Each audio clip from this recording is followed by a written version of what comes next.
Dear मित्रों, सब लोग रेडी हैं ना? जरा मेरे पहले प्रश्न का जवाब दीजिएगा कि टर्की टर्की को कौन सी जलसंधि दो हिस्सों में बांट देती है? बॉस्फोरस की जलसंधि। कौन सी जलसंधि? बॉस्फोरस की जलसंधि। अब अनीस आप बताएंगे बॉस्फोरस की जलसंधि किन दो सागरों को जोड़ती है? हाँ डियर, मरमरा सागर और काला सागर को जोड़ने का काम करती है।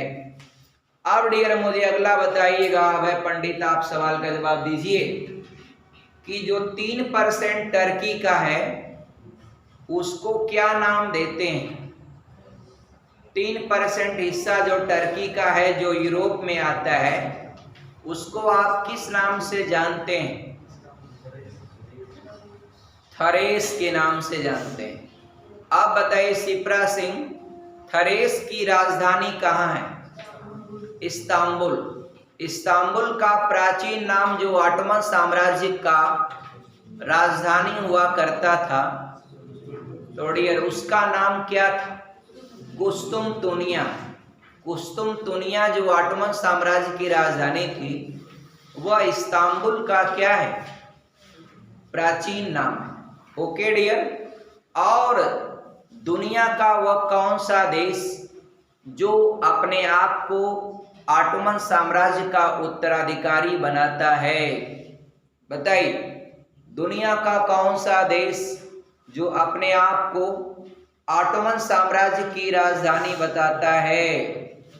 टर्की या तुर्की? वही ना ऑटोमन साम्राज्य के अपना उत्तराधिकारी बताता है। और बताइए, टर्की का जो 97% हिस्सा है, दूसरा भाग है, उसको किस नाम से आप जानते हैं? अंतोलिया। उसका दूसरा भी नाम है, उसको क्या नाम देते हैं? Asia Minor. Asia Minor. Anatolia का पठार किस हिस्से में है डियर? किस कंट्री में है? टर्की में है डियर, बहुत सही बताएं आप। और बताइए, ये जो अंतोलिया वाला हिस्सा है 97%, अंशिका उसकी राजधानी कहाँ है? अंकारा है। और डियर टर्की की वह झील बताइए जिसकी लंबड़ता पूरी दुनिया में सबसे ज्यादा है? वान झील। कौन से झील? वान झील। और हमें बताइएगा डियर कि इजराइल की सीमा से लगने वाले देश कौन कौन है?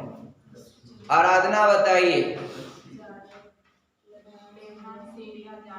हाँ डियर, फास्ट बोलिए। लेबनान, सीरिया, जॉर्डन, मिस्र। लेबनान, सीरिया, जॉर्डन, मिस्र। इजराइल को किस देश को काट करके बनाया गया? इजराइल, फिलिस्तीन को काट करके बनाया गया।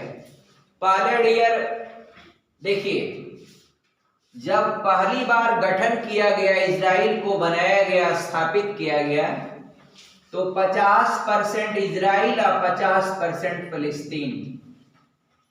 अब इजराइल वाले यहूदियों का दिमाग बहुत तेज होता है और फिलिस्तीनियों का दिमाग तो जानते ही हैं।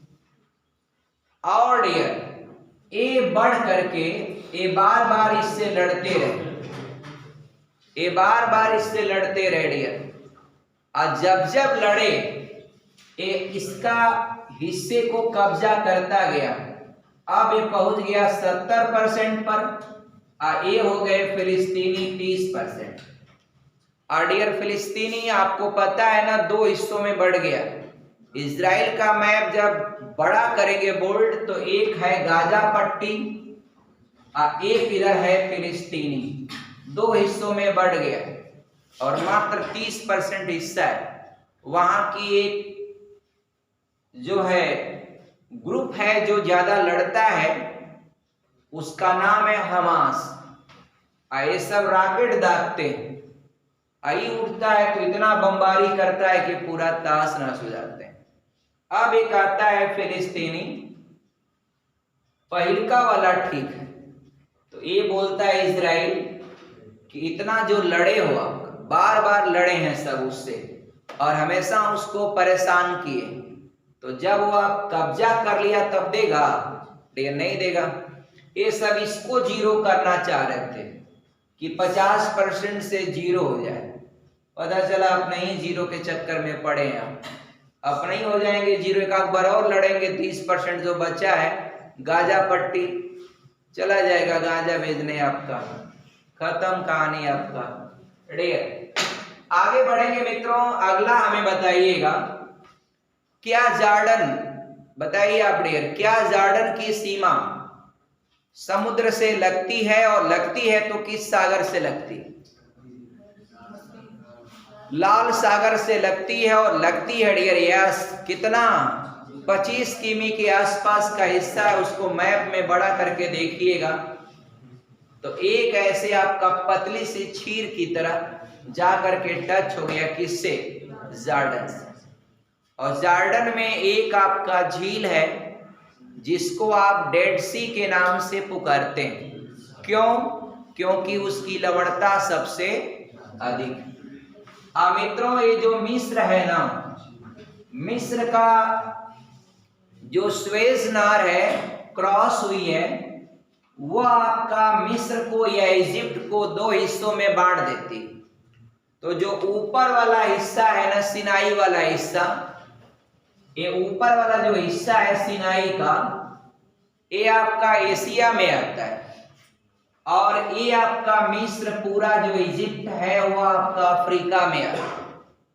तो डियर इसको हम आपको अफ्रीका कॉन्टिनेंट के अंतर्गत इसको बताएंगे। अब आप आगे बढ़िएगा तो एक अरब प्रायद्वीप का पूरा पढ़िए, जितने भी देश हैं अरब प्रायद्वीप के सभी देश, ये आपका पूरा देखिए आप डियर कौन कौन से देश है अरब प्रायद्वीप में। डियर हमको बताइएगा क्या विशेषता है इसकी। देखिए अरब प्रायद्वीप में जो एक देश है जिसको आप प्रमुखता से जानते हैं, सऊदी अरब। कौन सा देश डियर? सऊदी अरब। ये आप बताइए, रिम्पी बताइए आप, सऊदी अरब की राजधानी कहाँ है? रियाद है, इतना देर से बता रहे। सोनम बताइए उसका मुद्रा क्या है? हाँ रियाल है, कैपिटल रियाद, मुद्रा रियाल, कैपिटल रियाद, मुद्रा रियाल। देखिए कैपिटल इसकी रियाद और मुद्रा क्या है इसका, करेंसी, वह रियाल डियर, आप याद रखिएगा। और सऊदी अरब में बेसिकली मित्रों यहां पर पेट्रोलियम बहुत ज्यादा निकलता है। सऊदी अरब में क्या निकलता है डियर? पेट्रोलियम और खजूर, ये दो चीज सऊदी अरब में है मेनली, पेट्रोलियम, खजूर और आपका रेगिस्तान। इसके अलावा और कुछ नहीं है। जिस दिन पेट्रोल निकलना बंद हो जाएगा उस दिन इन लोगों की हालात अर्थव्यवस्था की बहुत ही खराब हो जाएगी। यहाँ सऊदी अरब में मित्रों केवल आपका खजूर तो मान लीजिए है डियर, एक फल होता है, आपने देखा होगा, पता नहीं कभी आपका। और सऊदी अरब का जो खजूर होता है बड़ा फेमस, उसका नाम है अजवा खजूर। कौन सा खजूर? अजवा खजूर। इसको मित्रों आप केवल 4 गो अगर खा लेंगे ना, आप दिन भर खाना मत खाइए, 2600 कैलोरी ये ऊर्जा आपको रिलीज कर देगा 4 गो खजूर खाने से। फिर आप दिन भर कुछ मत खाइए, आपका दिन भर बिना खाए पिए नहाए, मतलब नहीं नहाना तो पड़ेगा, मतलब बिना खाए पिए काम चल जाएगा। अजवा खजूर पाया जाता है कहाँ पर? सऊदी अरब में। और वहीं पर लोग आपका वहां की 2 शहरें फेमस है, मक्का और मदीना। ये मित्रों यहाँ और यहाँ ये दोनों शहरें हैं। आपको प्रश्न पूछेगा कि मक्का और मदीना जो सऊदी अरब की शहर है वह किस सागर के तट पर है? तो अरब सागर के तट पर है। ये दोनों शहरें मक्का और मदीना ये दोनों क्या हैं? अरब सागर के तट पर स्थित हैं। याद रहेगा। और मित्रों यहां पर और देखिए, ये मक्का और मदीना ये क्यों फेमस है? तो डियर सबसे पहली बात मक्का क्यों फेमस है और मदीना क्यों फेमस है? तो मित्रों आप एक बात जानिएगा यहाँ पर डियर, ये दोनों जो है ना इस्लाम धर्म का दुनिया में एक प्रमुख ये आपका तीर्थ स्थल, ये आपका इस्लाम धर्म का पूरे वर्ल्ड में ये दो ही आपका तीर्थ स्थल, एक मक्का है और दूसरा मदीना है। सिप्रा ये कह रहे हैं कि मक्का और मदीना इतिहास में बताया जाता है कि इस्लाम धर्म का पवित्र तीर्थ स्थल है, ठीक है, लेकिन दोनों में थोड़ा अंतर।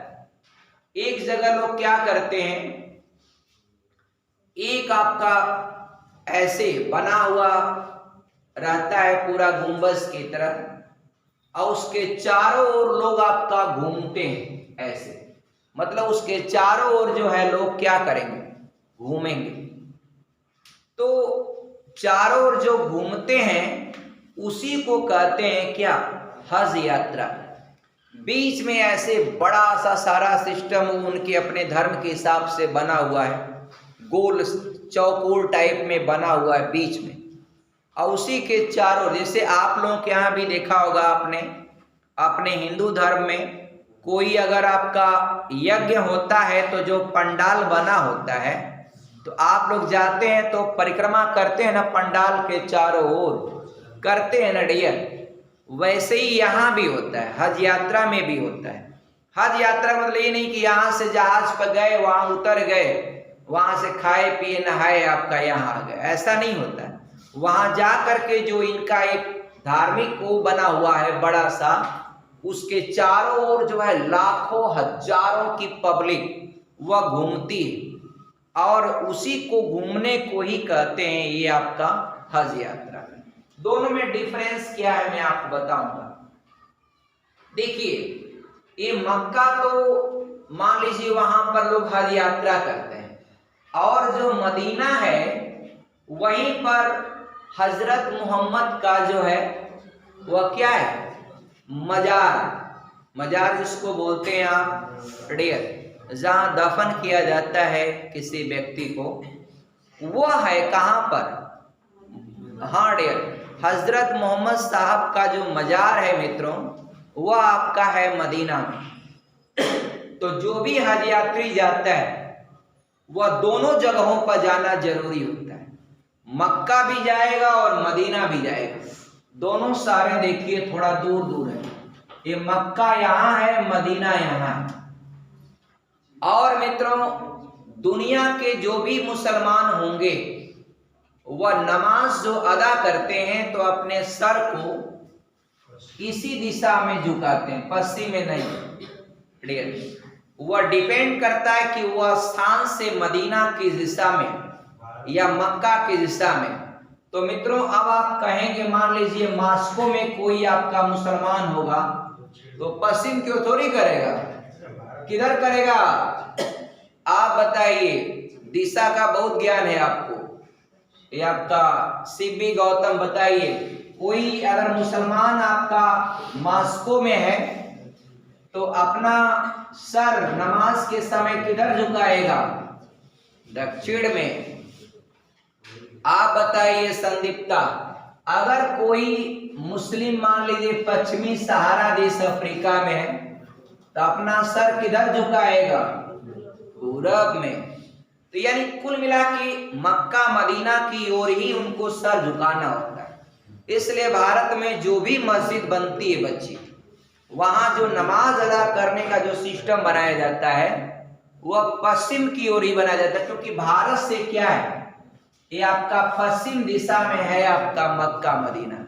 इसलिए भारत में कोई भी जो मस्जिद बनती है वहां पर ऐसा सिस्टम जहां नमाज अदा करना होता है उसका डायरेक्शन किधर किया जाता है? पश्चिम। 1,00,000 टका की बात आप लोग जान गए, इससे पहले कभी जानते थे आप लोग? अच्छा, पहले भी जानते थे, बहुत अच्छा डियर। ये आपका यही वह कारण होता है। आगे बढ़ता हूं डियर। यहां पर डियर एक चीज और है, सरकार जो है ना डियर हज के लिए जो है, सरकार हज के लिए 2.5 लाख रुपया डियर, ये 2.5 लाख रुपया कोई भी व्यक्ति हज के लिए जाता है तो 2.5 लाख रुपया का खर्च लगभग आता है, लगभग 2.5 लाख आ जाता है।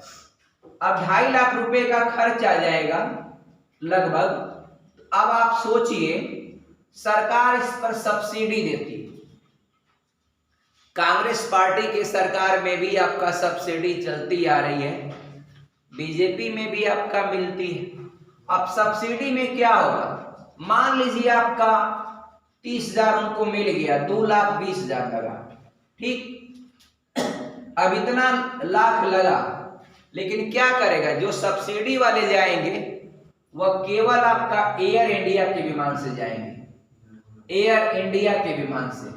अब अन्य विमान से जाएंगे तो टिकट है 15,000 या 20,000, और एयर इंडिया के विमान का टिकट है 60,000 रुपया। हो गया ना काम। जो भी आपका छूट मिली, डिस्काउंट चला गया, खत्म काम। तो जनता जानती है कि सब्सिडी घुमा फिरा के सब आपका, हाँ डियर, इसलिए सब्सिडी का चक्कर छोड़िए, ईमानदारी से मेहनत करिए, कमाइए आप। और वैसे भी डियर हज या धार्मिक स्थान पर जब कोई जाता है तो दूसरे के पैसों से नहीं जाता है। सुना होगा आपने, आप कोई भी धार्मिक स्थान जाएंगे तो दूसरे का पैसा लेके जाएंगे, नहीं, वो व्यक्ति अपना कमा के लेके जाता है। इसलिए कोई सब्सिडी बहुत कम लोग आपका लेना पसंद करते हैं।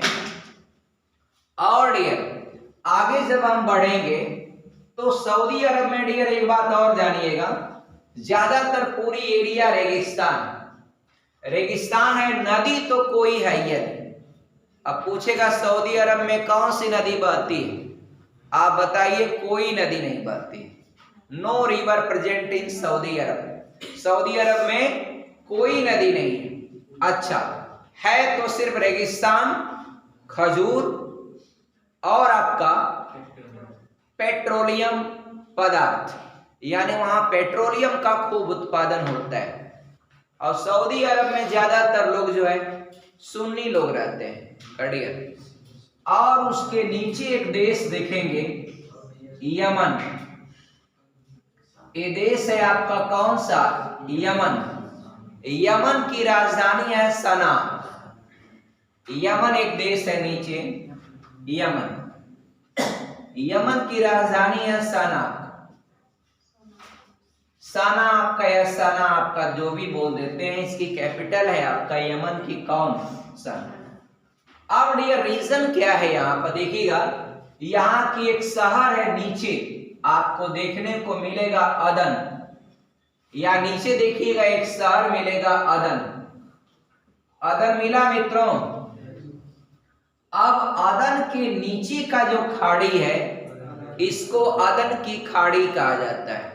जैसे बंगाल के नीचे की खाड़ी को बंगाल की खाड़ी कहा जाता है। जैसे मित्रों ये आपका कच्छ एक जिला है गुजरात, उसके नीचे की जो खाड़ी है वह कच्छ की खाड़ी है। मैक्सिको के नीचे की एक खाड़ी है, मैक्सिको की खाड़ी है। ये आपका कैलिफोर्निया राज्य के नीचे एक खाड़ी है, उसको कैलिफोर्निया की खाड़ी कहते हैं। हालांकि कैलिफोर्निया की खाड़ी ये पूरी तरह से किस देश में, मैक्सिको में। तो मित्रों इस शहर के नाम से उसके नीचे का स्थान को भौगोलिक नाम दिया गया है अदन की खाड़ी। और मित्रों यहीं पर एक आपका जलसंधि है, यहीं पर अदन जो शहर है उसी के पास जलसंधि है, उसको बाब अल मंदेब जलसंधि कहते हैं। बाब अलमंदेब जल संधि, अलमंदेब जल संधि आपका याद कर लीजिएगा, इसको बहुत पूछा है डियर। एबव अलमंदेब जल संधि डियर, आपको पता है ना मित्रों, यह लाल सागर को अदन की खाड़ी से जोड़ने का काम करती है। इसी के बगल में अफ्रीका महाद्वीप का एक देश है जिबूती, जिसको सैन्य अड्डों वाला देश कहा जाता है। और यहां पर है चीन का भी सैन्य अड्डा है, ये आपका फ्रांस का भी है सैन्य अड्डा, और डियर ये आपका अमेरिका का भी है, यूएसए का भी है। यूएसए के अलावा और भी देश है डियर अपना, यूएसए के अलावा एक और कंट्री है जो अपना वहां सैन्य अड्डा लिया है डियर, उसका नाम है, एक कंट्री और है डियर आपका, उस कंट्री का नाम है डियर जापान। जापान का भी अपना सैन्य अड्डा है, जापान का भी सैन्य अड्डा है। अब डियर इन तीन देशों से भारत ने एक समझौता किया, इन तीनों देशों से भारत ने एक क्या किया है, समझौता किया, उसको लेमोना कहते हैं। क्या कहते हैं डियर? लेमोना, लेमोना समझौता, लेमुआ आपका, लेमुआ, लेमोना नहीं डियर, लेमुआ है, लेमोना नहीं है डियर, क्या है? लेमुआ।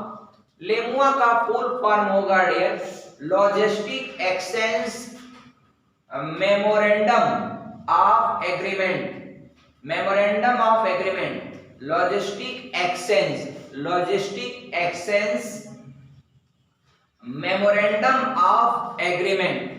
इसके तहत भारत ने जो लेमुआ एक समझौता किया है इन तीन देशों के साथ, तो इसमें यही है कि भारत कभी भी अपने सेना के लिए इनके हवाई अड्डों को या इनका जो सैन्य अड्डा है उसको भारत जब चाहेगा इस्तेमाल कर सकता है। और मित्रों इसी में अदन की खाड़ी के पास एक देखिएगा सोकोत्रा आइलैंड है। कौन सा आइलैंड है? सोकोत्रा। देखिएगा उस पर यमन का अधिकार है। सोकोत्रा किसका है? यमन का।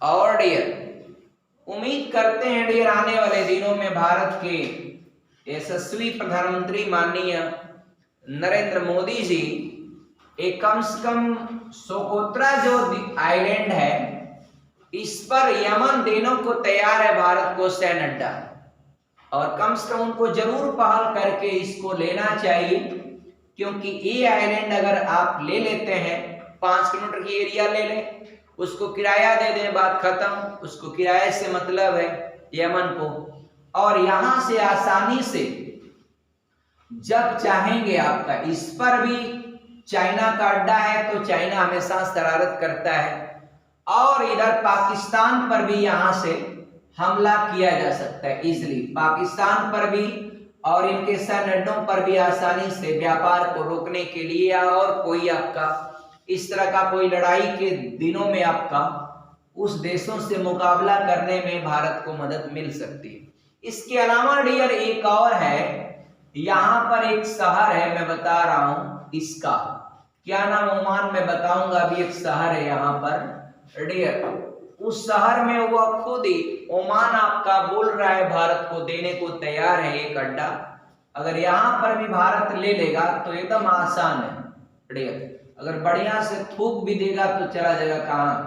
पाकिस्तान डियर। एकदम इजी वे आपका दे कैन अटैक टू आपका अकॉर्डिंग। लेकिन डियर भारत कभी भी जो है ना आपका हमला किसी देश पर न अब तक किया है न करेगा।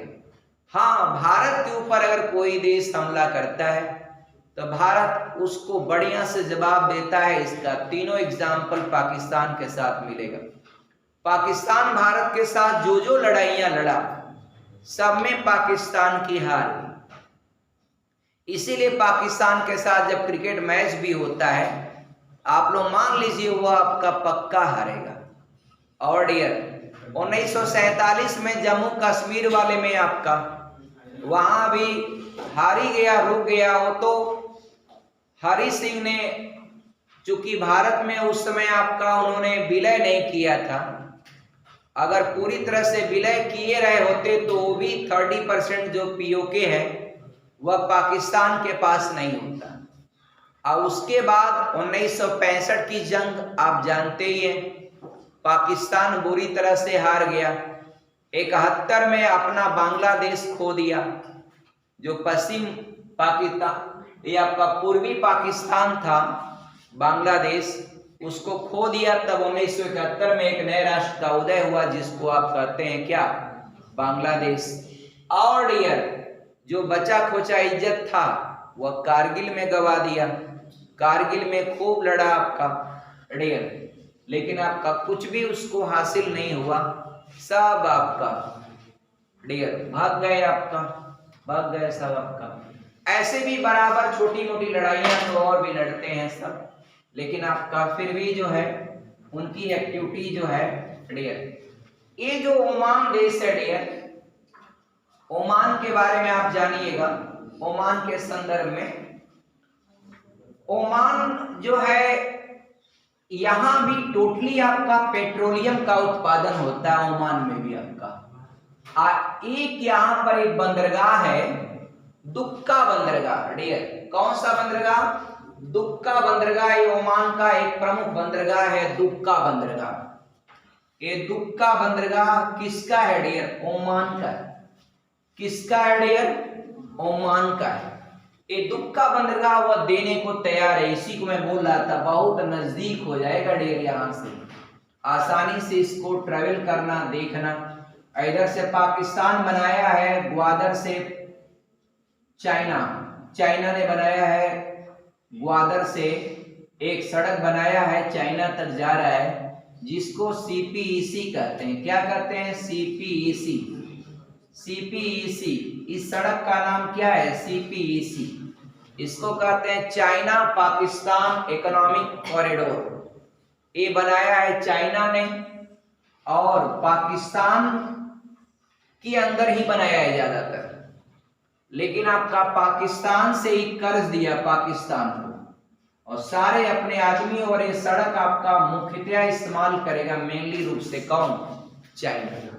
थोड़ा सा रेंट वेंट आपका उसको कुछ मिल जाएगा और कुछ है नहीं। आपका कुल मिला के बेवकूफ बना है, जितना रेंट कमाएगा उससे ज्यादा आपका वह ब्याज दे देगा। क्या कर देगा? ब्याज दे देगा। अब चाइना से इतना कर्ज ले चुका है कि पाकिस्तान को अब कर्ज की जाल से निकलना मुश्किल है। वह आपका एक दिन आप सुनेंगे अखबार में कि पाकिस्तान आपका दिवालिया घोषित हो गया।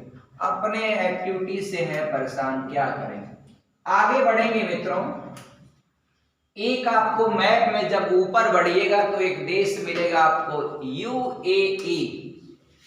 ये देश है डियर यूएई, संयुक्त अरब अमीरात, यूनाइटेड अरब अमीरात। इसकी ये जो है ना डियर 7 राज्यों से बना एक देश है।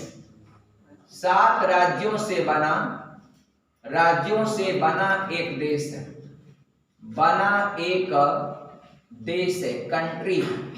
कौन? आपका यूएई। और यूएई जो है ना, जो 7 राज्यों से मिलकर बना है, इनके राज्यों को मित्रों कहते हैं शेख। यहां पर संयुक्त अरब अमीरात में राज्यों को शेख कहा जाता है, और सबसे बड़ा शेख इसका है दुबई। दुबई एक राज्य है डियर, उसको आप शेख कहते हैं। तो संयुक्त अरब अमीरात का सबसे बड़ा जो शेख या राज्य है वह है क्या? आपका दुबई। दुबई में ही आपका है आपका दुनिया की सबसे बड़ी, आपका सबसे ऊंची, हाँ डियर, बिल्डिंग या रिहायशी जो इमारत, कमर्शियल भी है। कमर्शियल मेन है मतलब एक आवासीय आपका, जो उसमें या एक कमर्शियल या व्यवसायिक बिल्डिंग है आपका डियर। बुर्ज खलीफा कितना फ्लोर है डियर? 165 फ्लोर ऊंची आपका ये बिल्डिंग है, एकदम जैसे लगता है कि आसमान में एकदम बादलों को छेद दी है आपका ये बिल्डिंग। कौन? बुर्ज खलीफा। उसको बनाई है कौन सी company? Samsung company. Samsung company किस देश की है डियर? दक्षिण कोरिया की। दक्षिण कोरिया की राजधानी क्या है? सियोल।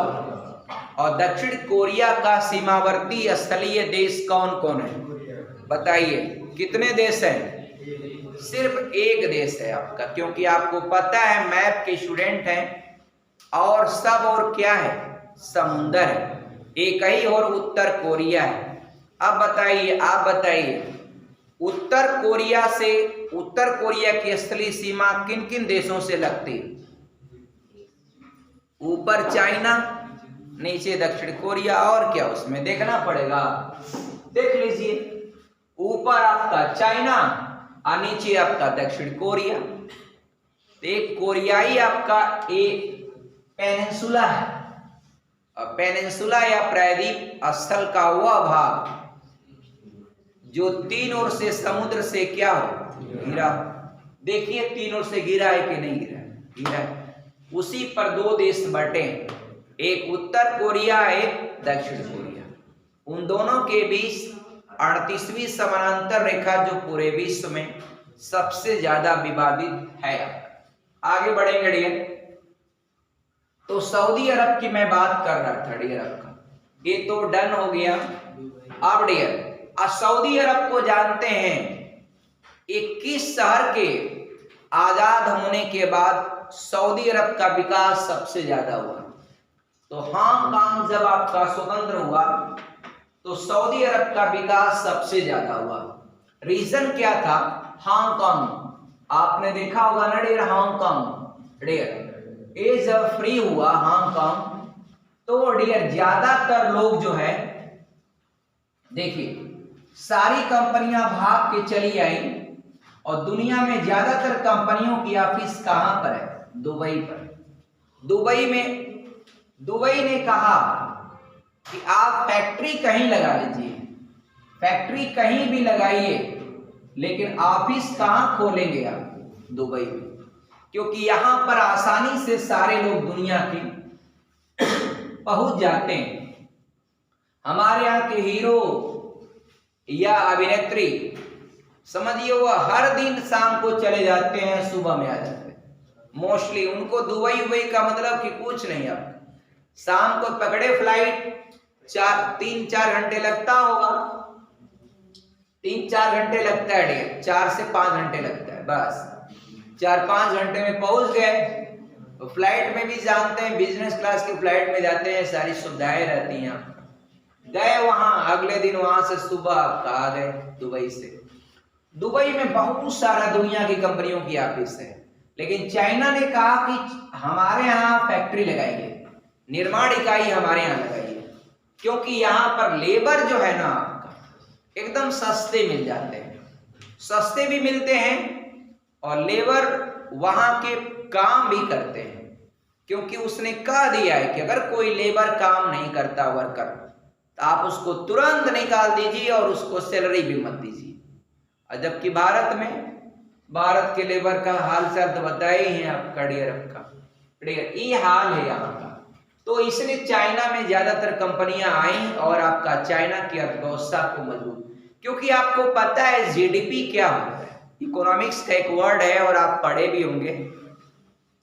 ग्रॉस डोमेस्टिक प्रोडक्ट, किसी भी देश की सीमा के अंदर कोई भी उत्पादन होता है, उस उत्पादन से जो पैसा बनता है, चाहे वो कंपनी उस देश की हो और चाहे वो कंपनी किसी विदेशी मुल्क की ही क्यों न हो, लेकिन अगर उस देश की सीमा के अंदर अगर उत्पादन किया तो उस उत्पादन से आपका जो भी पैसा रुपया तैयार होगा वह उस देश के जीडीपी में क्या होगा? काउंट होगा। इसीलिए ना डियर मोदी जी ने एक योजना चलाई थी, मेक इन इंडिया, भारत में आइए और बनाइए। भारत में उनके आह्वान से बहुत सारी कंपनियां, लेकिन यहां पर जो रूल है, जितना रूल से चाइना में आपको एक दिन में जमीन का सेंसन हो जाएगा, अगले दिन आपको लाइसेंस जाएंगे वहां, खत्म, फाइनल लाइसेंस मिल गया, जाइए बनाइए। और यहाँ पर जानते ही हैं, चक्कर काटिए आपका, डियर आपका चक्कर कटवा देते हैं। हालांकि इनके आने से थोड़ा सा रूल को बहुत आसान बनाने की कोशिश की गई, अब बहुत सारे नियमों को आसान बनाया गया। अब डिजिटल इंडिया के तहत बहुत सारी योजनाएं ऐसी आई हैं कि आप आज आवेदन करिए, कल आपका प्रोफाइल सेंशन हो जाएगा। अब काम बहुत आसानी से हो रहा है, भारत में भी आपका डिजिटलाइजेशन की वजह से सारा काम बहुत इजी हो रहा है डियर। तो यूएई का हाल ये है आपका डियर आपका। यूएई के ऊपर आप बढ़ेंगे तो एक देश देखेंगे, कौन? कतर।